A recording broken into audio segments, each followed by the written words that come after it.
Chapter 3 में बेटा हमारा जो नेक्स्ट वर्ग है वो है तीसरे नंबर का पादप में जो है टेरिडोफाइटा। हम लोगों ने देखा है कि पादप जगत को कितने वर्गों में बांटा गया है। पहला था हमारे पास कौन सा, थेलोफाइटा, जिसमें हमने शैवाल को पढ़ा, फिर हमने ब्रायोफाइटा को पढ़ा है, आज हम लोग टेरिडोफाइटा को पढ़ेंगे और फिर हम लोग पढ़ेंगे जो जिम्नोस्पर्म है वो, और एंजियोस्पर्म आपके हटा दिए, सिर्फ उसका जीवन चक्र है आपके कोर्स में, है ना। तो अभी हम लोग देखेंगे किसको, टेरिडोफाइटा को, जो कि तीसरा जो वर्ग आता है पादप जगत का वो है। यहाँ पर टेरिडोफाइटा में दो शब्दों से मिलकर ये शब्द गठित हुआ है, टेरोन और फाइटोन। टेरोन यानी होता है पंख और फाइटोन यानी पादप, यानी पंख वाले जो जितने भी पादप आते हैं वो सब किस कैटेगरी में आते हैं, जो टेरिडोफाइट्स जो होते हैं उसके अंदर आते हैं, जिनको हम फर्न के नाम से जानते हैं ना। तो फर्न वाले जितने भी जो पादप है वो सब किस में आते हैं, टेरिडोफाइट्स के अंदर आते हैं। अब इसके लक्षण अगर हम देखते हैं तो आवास मुख्यतः यह स्थलीय होते हैं, मतलब अधिकांश इसके जितने भी पादप होते हैं वो कहाँ उगते हैं, स्थल पे उगते हैं, लेकिन कुछ एक्सेप्शंस हैं, जैसे जलीय जो होता है एजोला। एजोला बहुत इंपॉर्टेंट है क्योंकि नीट्स में क्वेश्चन आता है इससे रिलेटेड। इसको जो है जो चावल की खेती की जाती है उसके अंदर इसको क्या किया जाता है, डाला जाता है। इसकी राख में सल्फर ज्यादा होता है, पोटेशियम होता है, तो उसका यूज किया जाता है खाद के रूप में, ठीक है। दलदली जमीन में जो टेरिडोफाइट उगता है उसका नाम है आइसोसिटीज, है ना। तो ये एग्जांपल्स हो गए जो है टेरिडोफाइट्स के। फिर उसके बाद है स्वभाव। इसका मुख्य शरीर बीजाणु उद्भिद होता है, मतलब इसका जो मुख्य शरीर होगा वो किसका निर्माण करेगा बेटा, बीजाणुओं का, है ना। और इस बीजाणुओं में क्या होगा, अंकुरण होगा, और उससे क्या बनेगा, युग्मोद्भिद बनेगा। आ गई बात समझ में। तो यहाँ पर ये चीज ध्यान रखना कि मेन प्लांट बॉडी जो होती है वो बीजाणु उद्भिद होती है। लास्ट क्लास में हम लोगों ने ब्रायोफाइटा पढ़ा था, तो हम लोगों ने देखा था कि ब्रायोफाइटा में ऐसे युग्मोद्भिद होते हैं और उसके ऊपर इस तरीके से क्या लगा हुआ था, बीजाणु उद्भिद लगा हुआ था, है ना। तो यहाँ पर ऐसा नहीं होता, यहाँ पर जो मेन बॉडी ही है वो किसकी है, बीजाणु उद्भिद की है। तो मेन जो शरीर है उसको हम बीजाणु उद्भिद कहते हैं, जो किसका निर्माण करता है, बीजाणुओं का निर्माण करता है। द्विगुणित संरचना है, नंबर ऑफ क्रोमोसोम इसके अंदर कितने होंगे, हमेशा डबल होंगे, इसीलिए बीजाणु उद्भिद से सीधा अंकुरण होकर युग्मोद्भिद बन जाते हैं ना।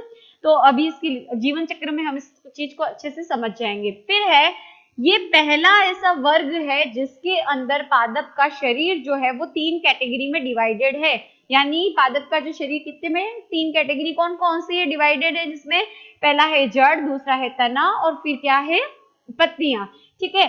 थेलोफाइटा का शरीर बिल्कुल ऐसे थैले के समान था, कुछ विभेदन नहीं था। ब्रायोफाइटा के अंदर क्या होता है, पत्ती के समान और जड़ के समान जो है दिखने वाली संरचनाएं उपस्थित होती है, जबकि जो टेरिडोफाइट्स ऐसा होता है जिसके अंदर पादप का शरीर विकसित होता है, मतलब जड़, तना और पत्तियां क्या होती है उसके अंदर पाई जाती है। फिर उसके बाद है इसकी पत्तियां जो होती है वो शल्की होती है, मतलब इस तरह से तीखी तीखी होती है, स्केल के जैसी होती है। इसके अलावा जो पत्तियां पाई जाती है वो 2 प्रकार की होती है, लघु पर्ण और दीर्घ पर्ण। लघु पर्ण पाई जाती है इक्विसिटम में, और दीर्घ यानी मार्सिलिया में। लघु मतलब जिनका आकार छोटा होता है, दीर्घ में मतलब कैसी होती है, बड़े आकार की पत्तियां पाई जाती है, यानी लंबे आकार की पत्तियां पाई जाती है मार्सिलिया के अंदर, ठीक है। फिर है इस वर्ग को सहवनीय यानी सवहनीय अपुष्पीय पादप के नाम से भी जाना जाता है। अपुष्पीय होने का मतलब यहाँ पर इसकी इस वर्ग के यानी टेरिडोफाइटा के जितने भी जो पादप होते हैं उसमें फूल, फल और बीज नहीं बनते हैं, ठीक है, लेकिन संवहनीय है। संवहनीय का मतलब इसमें संवहन उत्तक पाया जाता है, मतलब जाइलम और फ्लोएम क्या होते हैं, उपस्थित होते हैं। जाइलम और फ्लोएम ना तो थेलोफाइटा में यानी शैवाल में थे, न ही ब्रायोफाइटा में थे, ठीक है, और न ही उनमें फल फूल बीज थे, ठीक है। तो फल फूल बीज तो इनमें भी नहीं है, लेकिन इनमें क्या उपस्थित है, संवहन उत्तक उपस्थित है, यानी जाइलम और फ्लोएम उपस्थित थे। लेकिन जाइलम में जो वाहिकाएं होती है, पाइप जैसी स्ट्रक्चर वाहिकाएं होती है ना, तो वाहिकाएं जो है वो नहीं पाई जाती। और फ्लोएम के अंदर सहकोशिका और चलनी नलिका, इस तरह से पतली पतली नलिकाएं, चलनी नलिकाएं होती है, और इनके साइड में ऐसी सहकोशिकाएं होती है। तो चलनी नलिकाएं और जो सहकोशिकाएं होती है वो फ्लोएम के अंदर नहीं पाई जाती, अनुपस्थित होती है। ये इनकी क्या होती है, विशेषताएं होती है। फिर इनमें द्वितीय वृद्धि अनुपस्थित होती है। क्यों अनुपस्थित होती है, क्योंकि इनमें क्या नहीं पाई जाती, एधा नहीं पाई जाती। जाइलम और ये जाइलम है, ये फ्लोएम है, इनके बीच में पट्टी पाई जाती है कोशिकाओं की जिसको एधा कहते हैं, और उसमें विभाजन होता है तो द्वितीय वृद्धि होती है। द्वितीय वृद्धि का मतलब क्या है? द्वितीय जाइलम और द्वितीय क्या बनता है? फ्लोएम बनता है ना। तो यहाँ पर क्या होता है? द्वितीय जाइलम और द्वितीय फ्लोएम नहीं बनता है, मतलब कास्ट नहीं बनती। कास्ट जहां बनेगी उसका यूज हम इमारती लकड़ियों में करते हैं, तो इसीलिए यहाँ पे कास्ट या द्वितीय जाइलम और द्वितीय फ्लोएम नहीं बनता। अब बात करते हैं हम इसकी किसकी? जनन की। तो जनन तीनों ही प्रकार का इसके अंदर पाया जाता है, लैंगिक, अलैंगिक और कायिक जनन, है ना। तीनों ही प्रकार का जनन जो है वो टेरिडोफाइटा संघ के जो प्राणी होते हैं उनके अंदर क्या होता है? पाया जाता है। तो हम वन बाय वन अभी देखेंगे कि जनन के जो प्रकार हैं उसे हम क्या करेंगे? देखेंगे, है ना। तो बेटा सबसे पहले हम बात करते हैं जनन में कायिक जनन। कायिक में खंडन, यानी शरीर जो है क्या होगा? टुकड़ों में क्या होगा? टूट जाएगा और प्रत्येक टुकड़ा क्या करेगा? नए जो पादप का है निर्माण करेगा। उसके बाद ये जो पादप शरीर है ना, उसके ऊपर छोटी छोटी कलियों का निर्माण होता है। ये कलिकाएं जो है वो गिर जाती है और क्या करेगी? नई जो है जो पादप है उसका निर्माण करेगी। तो इसमें पत्र पर कलिकाएं और अपस्थानिक कलिकाओं के द्वारा कौन सा जनन होता है? कायिक जनन होता है। फिर आता है अलैंगिक जो जनन होता है वो बीजाणुओं के द्वारा होता है, और लैंगिक जनन जो होता है वो किसके माध्यम से होता है बेटा? वो युग्मकों के द्वारा होता है। तो यहाँ पर अब जो हम समझेंगे इंपॉर्टेंट समझने वाली बात है वो है हमारा अलैंगिक जनन, ठीक है। अलैंगिक जनन। अब अलैंगिक जनन जो है वो किसके द्वारा होता है?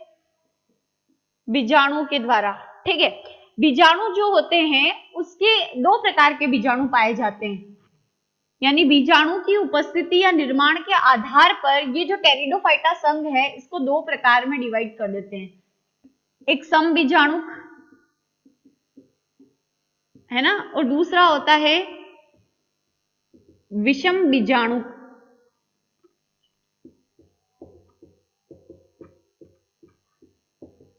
टेरिडोफाइटा समबीजाणुक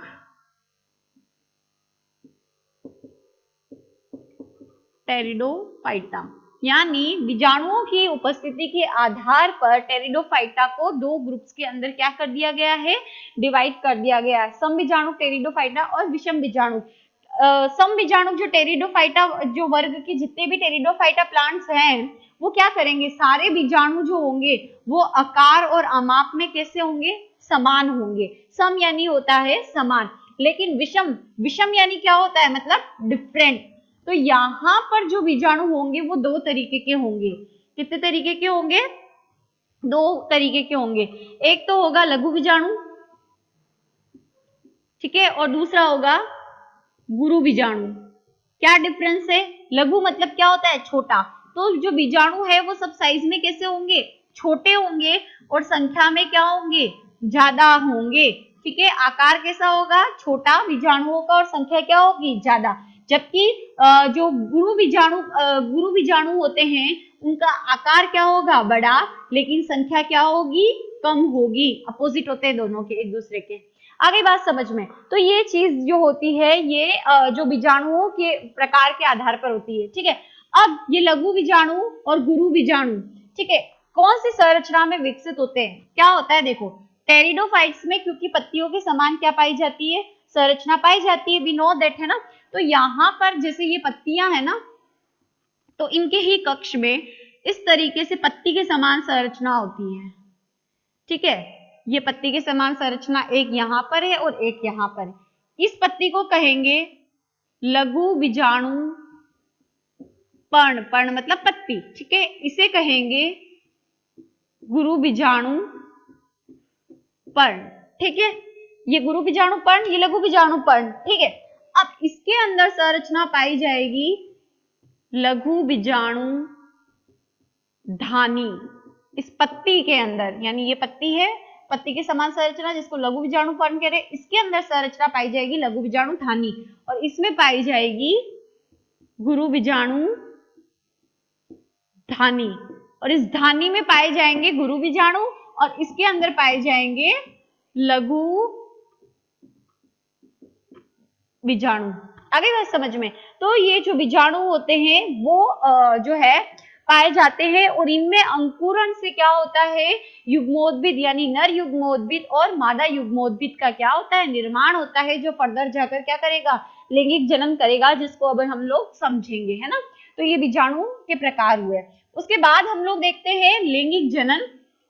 ठीक है, चक्र समझोगे ऑटोमेटिकली सारा समझ में आएगा कि कैसे बीजाणु जो है युग्मोद्भिद का निर्माण करेंगे। अभी चक्र जो है मैं समझा दूंगी आपको।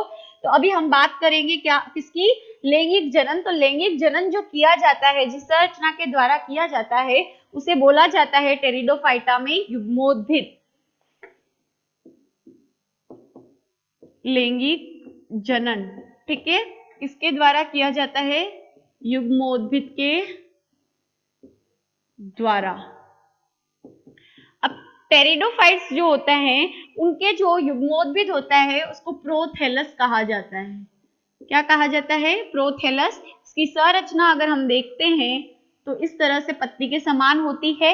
ये बीजाणु उद्भिद पे नहीं उगता, ये खुद अपने आप में, मतलब ये जमीन पर खुद अपने आप से स्वयं पोषी होता है, मतलब खुद का पोषण खुद कर सकता है, क्योंकि इसके अंदर क्या होता है, क्लोरोफिल जो होता है वर्णक पाया जाता है। तो ये स्वयं पोषी होता है, हृदयाकार, मतलब अधिकतर जो प्रोथैलस होते हैं यानी लैंगिक जनन करने वाले, टेरिडोफाइटा में लैंगिक जनन करने के लिए जो रेस्पॉन्सिबल संरचना युग्मोद्भिद है, जिसको प्रोथैलस कह रहे हैं, तो ये प्रोथैलस स्वयं पोषी होता है।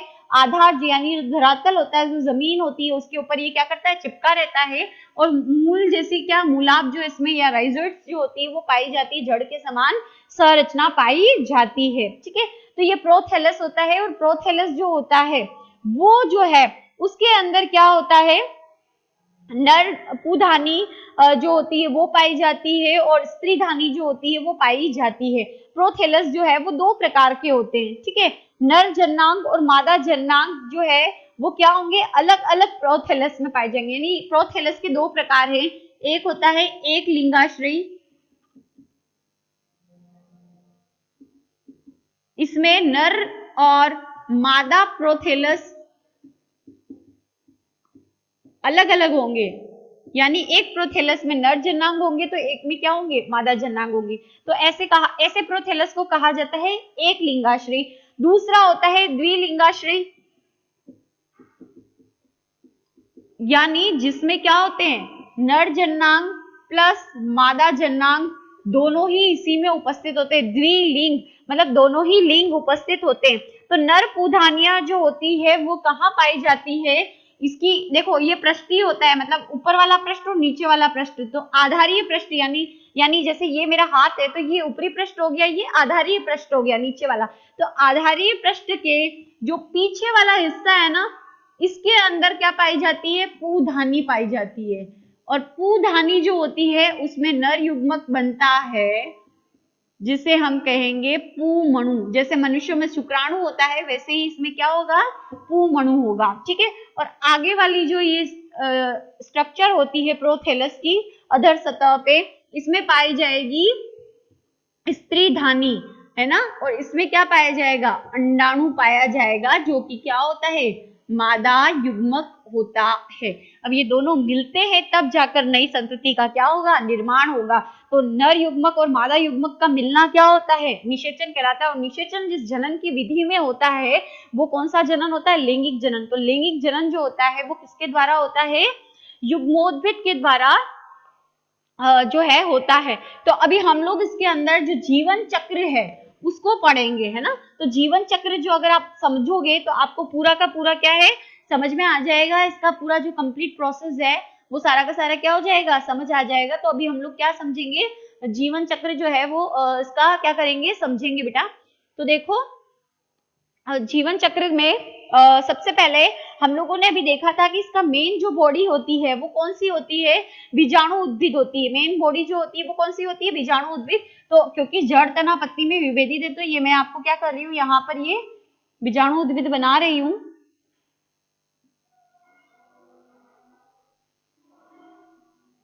ठीक है, अब बीजाणु उद्भिद में आपको पता है क्या पाए जाते हैं,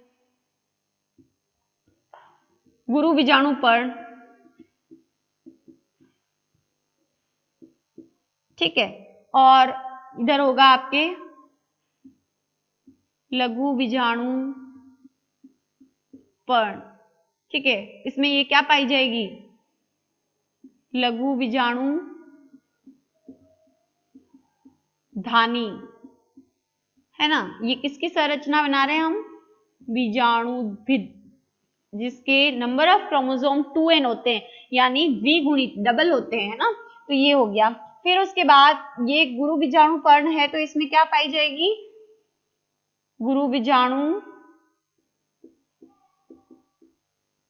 धानी, है ना। अब इसके अंदर क्या मिलेंगे आपको, ये जो बीजाणु मिलेंगे ये कौन से होंगे,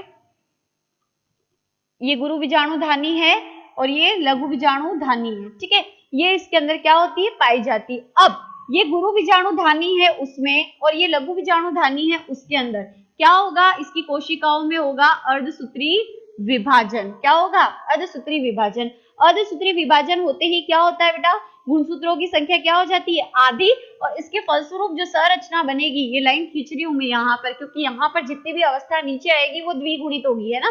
तो यहाँ पर अर्धसूत्री विभाजित होते ही जो गुरु बीजाणु धानी की कोशिकाओं में जो विभाजन हुआ उससे तो बनेगा क्या, गुरु बीजाणु, ठीक है।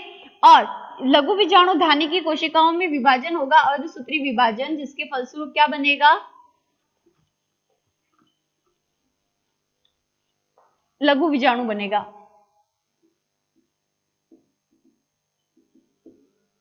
बन गया, ठीक है। अब इनमें क्या होगा, इन बीजाणुओं में क्या होगा, अंकुरण होगा, ठीक है। अब अंकुरण के फलस्वरूप जो संरचना बनेगी, देखो यहाँ पर नंबर ऑफ क्रोमोसोम कितना था, क्योंकि बीजाणु उद्भिद में कितना है, 2n है, मतलब द्विगुणित अवस्था में है। और बीजाणु धानी किसकी संरचना है, इस बीजाणु उद्भिद का ही तो भाग है, तो इसके अंदर भी नंबर ऑफ क्रोमोसोम 2n थे। लेकिन गुरु बीजाणु और लघु बीजाणु धानी में कौन सा विभाजन हो गया, अर्धसूत्री, तो गुणसूत्रों की संख्या क्या हो गई, आधी। तो गुरु बीजाणु में गुणसूत्र कितने हो गए, आधे, और लघु बीजाणु में भी क्या हो गए, आधे गुणसूत्र हो गए। अब इनमें अंकुरण जब होता है, मतलब इनसे डेवलपमेंट, इनको पोषण मिलता है, ये जमीन पे गिरते हैं और इनको पोषण मिलता है, तो इनसे जो संरचना बनती है वो है प्रोथेलस। अभी समझाया था मैंने, प्रोथेलस क्या होता है, युग्मोद्भिद होता है, किसका, टेरिडोफाइट्स का, है ना। तो युग्मोद्भिद जो होता है वो बन जाता है प्रोथेलस, और प्रोथेलस की संरचना ऐसे हृदयाकार और पत्ती की समान होती है। क्योंकि यहाँ पर मैंने अलग अलग बताया है लघु बीजाणु और गुरु बीजाणुओं को, तो प्रोथेलस कैसा बनेगा, अलग अलग बनेगा। मतलब क्या क्या बनेगा, एक लिंगाश्रय बनेगा, यानी एक में क्या होगा, एक में तो एक में पीछे की तरफ जो है वो पाया जाएगा पूधानी, ठीक है। यानी पूधानी जो होती है उसमें किसका निर्माण होता है, पूमणु का, ठीक है। और इधर होगा स्त्रीधानी, जिसमें बनेगा मादा युग्मक, जो कि कौन सा होगा, अंडाणु, ठीक है। अब देखो प्रोथेलस जो है उसमें उसका निर्माण किससे हुआ है, गुरु बीजाणु और लघु बीजाणु के द्वारा, ठीक है। गुरु बीजाणु में नंबर ऑफ क्रोमोसोम n थे, लघु बीजाणु में भी नंबर ऑफ क्रोमोसोम क्या है, n है ना। तो अब इनसे क्योंकि कोई विभाजन नहीं हो रहा है, सिर्फ विभाजन अर्धसूत्री नहीं हो रहा, कौन सा हो रहा है, समसूत्री विभाजन हो रहा है, तो नंबर ऑफ क्रोमोसोम जो है एज इट इज रहेंगे। तो पूधानी में भी नंबर ऑफ क्रोमोसोम n रहेंगे, इसमें भी n, और इस पूधानी में विकसित होने वाला जो नर युग्मक है पूमणु, उसमें भी नंबर ऑफ क्रोमोसोम n रहेंगे, और अंडाणु में भी क्या होंगे, n होंगे। क्योंकि ये नर युग्मक है और ये मादा युग्मक है, तो दोनों मिलेंगे, तो इस क्रिया को हम क्या बोलेंगे, निषेचन कहेंगे, ठीक है। निषेचन की वजह से क्या बनता है, युग्मनज बनता है। वी नो दैट क्या बनता है, युग्मनज। तो युग्मनज में आधे गुणसूत्र इसके आधे इसके मिल जाएंगे, तो n प्लस n क्या हो जाएगा, 2n। नंबर ऑफ क्रोमोसोम क्या हो गए, यहाँ पर डबल हो गए, ठीक है। उसके बाद इस युग्मनज से क्या बनेगा, भ्रूण, और भ्रूण से ये भ्रूण भी 2n नंबर वाला होगा, और उससे वापस किसकी उत्पत्ति हो जाएगी, बीजाणु उद्भिद की क्या हो जाएगी, उत्पत्ति हो जाएगी, जिसमें नंबर ऑफ क्रोमोसोम कितने हैं, 2n, ठीक है। तो यहाँ पर अगर आप देखते हो, यहाँ पर ये जो जनन चल रहा है, यानी नर युग्मक और मादा युग्मक का मिलना, निषेचन होना, ये कौन सा जनन है बेटा, लैंगिक जनन है, ठीक है। ये लैंगिक जनन हो गया। यहाँ पर फिर बीजाणु उद्भिद है, तो यहाँ पर कौन सा जनन हो रहा है, ये वाला जो जनन आप देख रहे हो अंकुरण वाला, ये कौन सा जनन हो गया, अलैंगिक जनन हो गया, ठीक है। और अवस्था देखो, यहाँ पर जितनी भी संरचनाएं हैं सब में नंबर ऑफ क्रोमोसोम कितने हैं, n, ठीक है। तो ये अगुणित अवस्था हो गई। और यहाँ पर देखो कितना है, 2n, तो ये कौन सी हो गई, द्विगुणित अवस्था हो गई, है ना, 2n नंबर ऑफ क्रोमोसोम वाली। तो इसे कहेंगे पीढ़ी एकांतरण पाया जाता है। पीढ़ी एकांतरण होने का मतलब होता है, पीढ़ी एकांतरण या अल्टरनेशन ऑफ जनरेशन, पीढ़ी एकांतरण यानी किसी भी जो पादप है या जीव है उसके जीवन चक्र में यदि लैंगिक जनन या लैंगिक प्रावस्था या अलैंगिक प्रावस्था, यहाँ पर अलैंगिक प्रावस्था कौन सी है, बीजाणु उद्भिद, और लैंगिक प्रावस्था कौन सी है, युग्मोद्भिद, क्योंकि लैंगिक जनन कौन कर रहा है, युग्मोद्भिद कर रहा है, और अलैंगिक जनन कौन कर रहा है, बीजाणु उद्भिद। तो लैंगिक प्रावस्था यानी जो युग्मोद्भिद अवस्था और अलैंगिक प्रावस्था यानी बीजाणु उद्भिद अवस्था दोनों ही आती है जीवन चक्र में, तो इसे हम क्या कहते हैं, पीढ़ी एकांतरण कहते हैं। तो यहाँ पर ध्यान रखना कि टेरिडोफाइटा संघ के जितने भी प्राणी हैं उनमें स्पष्ट पीढ़ी एकांतरण पाया जाता है। आगे बात समझ में, स्पष्ट पीढ़ी एकांतरण क्यों कह रहे हैं, क्योंकि ब्रायोफाइटा के अंदर भी था पीढ़ी एकांतरण, लैंगिक भी था अलैंगिक था, लेकिन उसमें बीजाणु उद्भिद किसके ऊपर लगा था, युग्मोद्भिद के ऊपर लगा हुआ था ना, उसका खुद का अस्तित्व नहीं था। लेकिन यहाँ पर क्या है, इसका खुद का अस्तित्व है, युग्मोद्भिद का अलग और बीजाणु उद्भिद का अलग। आगे बात समझ में, तो ये चीजें आपके हैं। उसके बाद अगर हम लोग देखते हैं तो हम नेक्स्ट देखते हैं टेरिडोफाइटा संघ के जो जितने भी जीव हैं उनके उपयोगिता क्या है। तो आर्थिक महत्व में सीधा बेटा मैं आपको समझाती हूँ। देखो, औषधीय पादप के रूप में इसका प्रयोग किया जाता है। इक्विसिटम का उपयोग स्त्री जननांगों के रोगों के जो उपचार होते हैं उनमें किया जाता है। ओस्मंडा रेगिलिस में कैल्शियम की प्रचुरता होती है, यानी हड्डियों का निर्माण कैल्शियम से होता है, तो कैल्शियम की प्रचुरता यानी हड्डियों को मजबूत बनाने के लिए किया जाता है। फिर सजावटीय पादप, क्योंकि ये फर्न पादप है तो इनका सजावट में यूज किया जाता है, जैसे टेरिस और टेरिडियम। फिर भोजन के रूप में फर्नों की भूमिगत राइजोम्स जो होते हैं, इसकी जो कंदमूल को है उबाल कर खाया जाता है, इसमें स्टार्च की क्या होती है, अधिकता होती है, इसलिए। फिर चारे के रूप में पहाड़ी क्षेत्र के अंदर टेरिडियम क्या किया जाता है, जानवरों को खिलाया जाता है, जैसे हम लोग क्या खिलाते हैं, खेजड़ी की जो लूम वगैरह होती है वो खिलाते हैं जानवरों को, वैसे ही। फिर है उर्वरक के रूप में चावल के खेतों में एजोला को डालकर उर्वरता क्या की जाती है, बढ़ाई जाती है, क्योंकि इसमें पोटेशियम की क्या होती है, काफी मात्रा पाई जाती है। ठीक है, तो ये आपके टेरिडोफाइटा जो संघ है वो कंप्लीट होता है।